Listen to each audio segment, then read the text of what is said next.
All right, everybody, welcome back for another deep dive with me. And With me as well. you know her, you love her. That's right. She's back again. Happy to be here. So today we are talking about something that is getting pretty crazy out there. It is pretty wild. And, it involves Billionaires. billionaires And elections. elections Yeah. and just a lot of really interesting things going on. It's a good time to be paying attention, that's for sure. Yeah, especially this being an election year and all. Oh, yeah. So specifically, we're going to be looking at this back and forth between Elon Musk and Tim Walz, the governor of Minnesota. Yes. And how they kind of been going at it. Yeah, they're not very happy with each other, it seems like. No, they are not. So we're gonna get into that today, and hopefully you guys find this stuff as interesting as we do. Yes, definitely leave us a comment below. Let us know. Let us know what you think, if you have any opinions. Yeah. And if you enjoy this kind of content, please like and subscribe.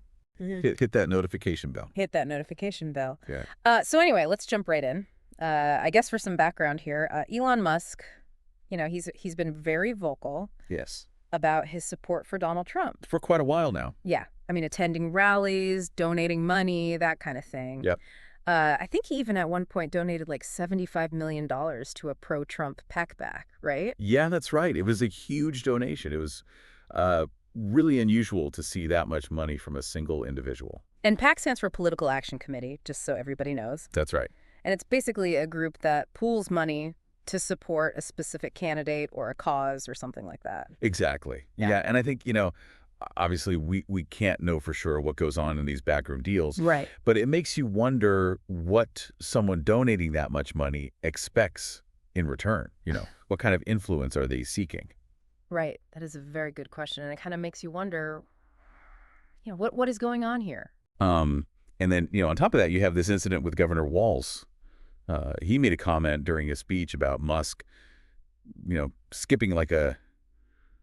He did not hold back. Yeah, he did not hold back. She said skipping like a dip's turt at those Trump rallies. Oh, yeah. Which, in a very, very informal language for a governor to use. It's definitely not something you'd see in a press release or something like that. Right, exactly. Okay. So, it's interesting to see that kind of unfiltered talk. Yeah, and I mean, I think it kind of makes you wonder. it kind of reflects the general trend we're seeing, I think, both on social media and just in politics in general. Everything's become a lot more casual, a lot more aggressive in a way. Yeah, just kind of like in your face, Yeah. sort of. And then, of course, Musk being Musk, Yeah. he's not going to just let that slide. Right. He's not just going to take that line down. Oh, no. So he fires back on X, formerly known as Twitter. Mm-hmm. And he basically says, you're going to lose Walz. And saving America from 4 more years of you speaking was worth every penny of that $75 million donation. And he threw in some emojis for good measure, of course. Yeah, of course. Sure. You got to have the emojis. And I think he maybe had a meme in there or something like that. Oh, definitely. But yeah, it's just funny to see these guys going at it. It's entertaining, that's for sure. But I think it's worth noting that this kind of communication style, it does make you wonder if it trivializes some of these really important topics that they're talking about. Yeah, it definitely feels less serious when you're throwing emojis around. Yeah, it almost makes it feel like a joke. But these are serious issues. Yeah. These are serious things we should be discussing. Absolutely. These are things that affect everybody. Right. And then it just gets crazier from there because I guess Musk has been reportedly handing out $1 million checks to people who signed his PAC's petition. Yeah, that's right. Which is kind of wild. That's pretty wild. Some experts are even saying that it's a blatant attempt at vote buying. Well, yeah. I mean, if you're giving someone $1 million to sign a petition that supports a specific candidate, right, that seems pretty close to buying their vote. Yeah, it's definitely pushing the boundaries of what's legally allowed when it comes to campaign financing. Right. So that's another thing to keep an eye on because that could lead to some legal trouble for Musk.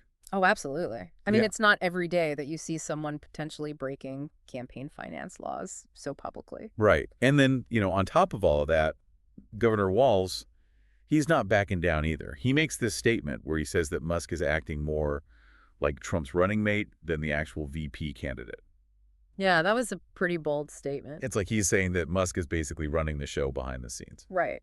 And I mean, I think it speaks to how blurred the lines have become between, these tech billionaires and political figures. Right, because traditionally you would think of, a business leader and a politician as two very separate things. Right. But now you have these billionaires who are using their wealth and their influence to really sway public opinion and maybe even influence elections. Exactly. And I think that raises a lot of questions about where the line should be drawn.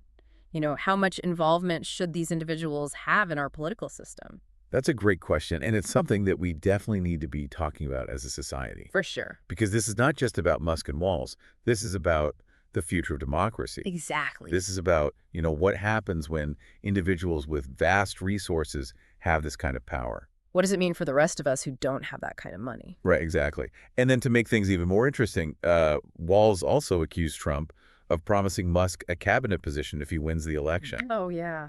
which is, Pretty big allegation. yeah, that's a huge accusation. I mean, if that's true, it would be incredibly damaging, I think, to public trust in the government. Right, because it just looks like this quid pro quo situation where, It really raises concerns about corruption. right, it raises concerns about corruption. It looks like personal gain is motivating political decisions, and that's never a good look. Absolutely not.